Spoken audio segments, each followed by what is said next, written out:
So, Mano, we're going to talk about the movement of the arms Yeah. in the transition moving down to impact. And a lot of players are trying to come from the inside, right? Correct. They might Correct. come over the top, they might get it steep, struggle with pull cuts, or just Absolutely. big slices out to the right. And we were just talking about before how you had a recent lesson, you were talking about feeling that the arms, if we just let them fall from the top of the swing, they have a certain path or direction Correct. to where they then will make their way down to the golf ball. Whereas Correct. we see 100%.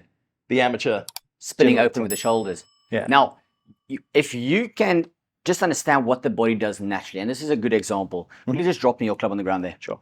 And get to a backswing position for me. Just make a backswing. If I just come and I hold your shoulders, if you just drop your arms, where are they naturally falling? Yeah, they're going to go what feels like more of an Correct. in to out position. But a lot of golfers, when I ask them to get there in that same position and make a backswing, and I hold their shoulders, the initial movement is like it's like a pull. Driving it down, yeah. It's like a pull. So if you can get yourself in that backswing position and just feel, hey, this is what my body does naturally. Don't you think we will then be more from that inside and ultimately hitting probably the ball further because you got that draw spin on it? Yeah. Where most amateurs, I mean, we see it where they just kind of like get a bit upper body strong. Yeah. Just want to spin out of it. So if you can feel like, hey, maybe give their hands their head start on the way down. Yeah. And understanding the sequencing of maybe let the shoulders be the captain in the backswing. Let those arms start the downswing. Then that right knee, right hip can start kicking in. And all of a sudden we've probably got a change of path then. I feel like a lot of players are hesitant to do that because they think that is the cause of them getting Correct. Scoopy, the arms bunching. But essentially what happens is the chest is the engine for the backswing. Correct. And then what does need to occur is the arms need an element of unloading. So they actually get back in front of the center line of the chest, which then as everything then moves towards the golf ball, then we get into this position that you see with the pro. But most amateurs, as a general rule of thumb, don't turn that much in the backswing. Correct. And then they go, well, I don't want to scoop it, Bang. and I'm going to then try and rotate. And then before you know it, your club is so far out of position with hand-eye coordination. You're going to chop down on it. They then will then start to early extend and stand up because the face is too open. Correct. It just leads to a plethora of mistakes, right? So 100%.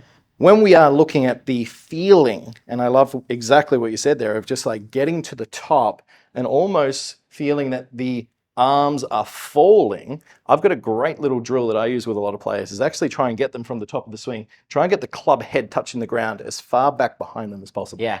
Right? To give them that sense of feel. To get that sensation, yeah, because certainly not coming over the top from this position. No, definitely not. It's really already from the inside, but it's also just feeling like you just give their hands maybe the head start. Yeah, yeah. And I think it's important to remember that if you've got a nail in a piece of wood here, right?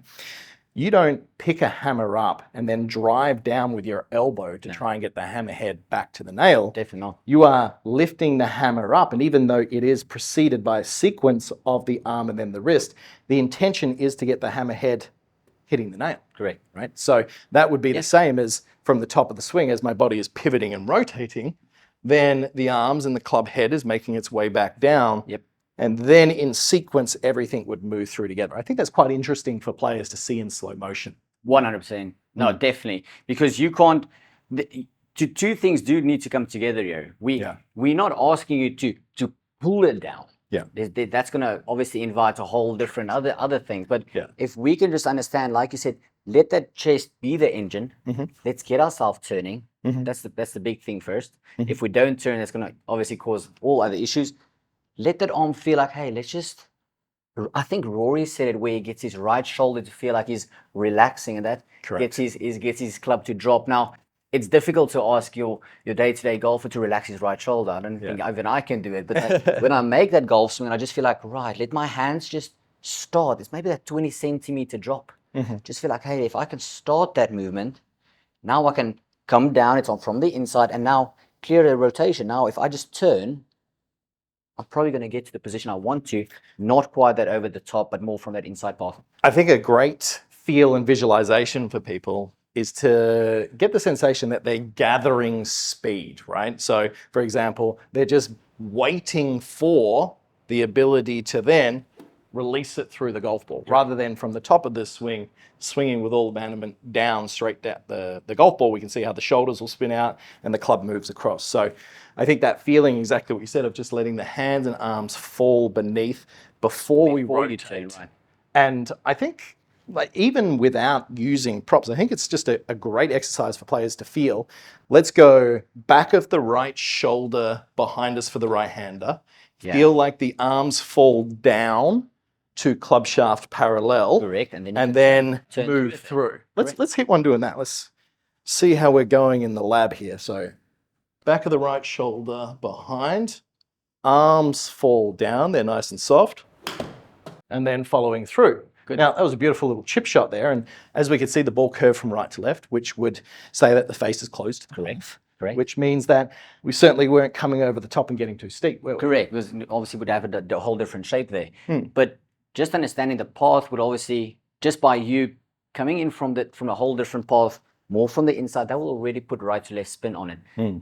If you're going to start, obviously, maybe like you've done there, maybe close the club face too much, it will hook too much. But you got the stronger path, the same as a forehand tennis shot. And you got that top spin kind of ball on it. So for a lot of amateurs chasing distance, maybe, it's just a great way to understand, A, this is what your body does naturally. B, gives you a little bit more distance. All right, but it's now just drilling it in. And from so that feel what you've just done, making that backswing, feel like, hey, let's get this club kind of like parallel with the ground. We're not obviously spinning open and getting from the other side. And then you can turn through for it from there. And then that nice through. That's I think being patient is probably a key word there. So let's just do a couple more reps of these. Then I'll finish up with just a shot down there. Feeling like the arms are falling nice and relaxed. Follow through. It feels so easy to get the golf club back in front of me. It feels so easy to get the path out to the right. Let's hit one and see how it comes off. Love that.